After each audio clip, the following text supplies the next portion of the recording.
There are a multitude of reasons to visit the seaside community of Chemainus, British Columbia.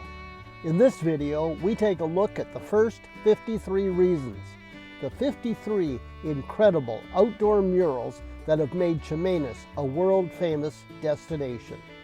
Next, on the HogTide Rising channel.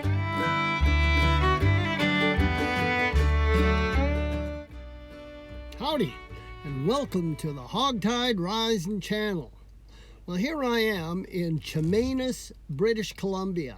Now, Chemainus is a town down in the southern part of the island on the Strait of Georgia coast, and it's really a beautiful little town. And it's a popular place for tourists to come to. It's a nice place to come to. One of the attractions is that they have a dedicated space for RVs where you can park while you're shopping for the day, or, as I found out last night, you can overnight there without any hassle or without any problems, as long as you don't make a mess and as long as you're respectful and show a certain amount of stealth. You wouldn't want to set up in the RV section and haul out an awning or camp chairs or a table or anything like that. But as long as you're stealthy and stay within your RV or in my case minivan, it's good.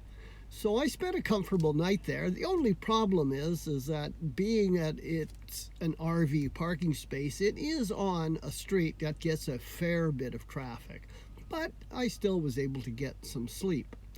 So then I got up, and as usual, I did my bed exercises and I made my breakfast.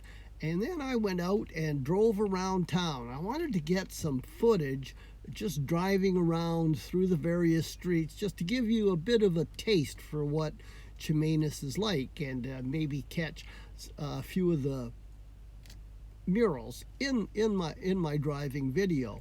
And then after that, I drove around and just took some stills, just took some photos of some of the really nice murals that this town is exceptionally well known for. So I'll sort of put that into the final product as well.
Well, I hope you've enjoyed this video. I hope you enjoyed the scenery and the shots and that I took around Chemainus, and I hope you like the murals, and perhaps if you're in the neighborhood, you'll come and check it out for yourself. Now, if you liked what you saw, I would sure appreciate you hitting the like button and giving me a thumbs up. And Maybe you've got friends that you'd like to share this video with, and I would appreciate that. But I would really like to see you subscribe. And if you subscribe and hit the bell, subscribe buttons down below, if you subscribe, then you will always be kept aware of when another HogTide Rising traveling van video is ready to be published. So until next time, have a great day, and we'll see you down the road.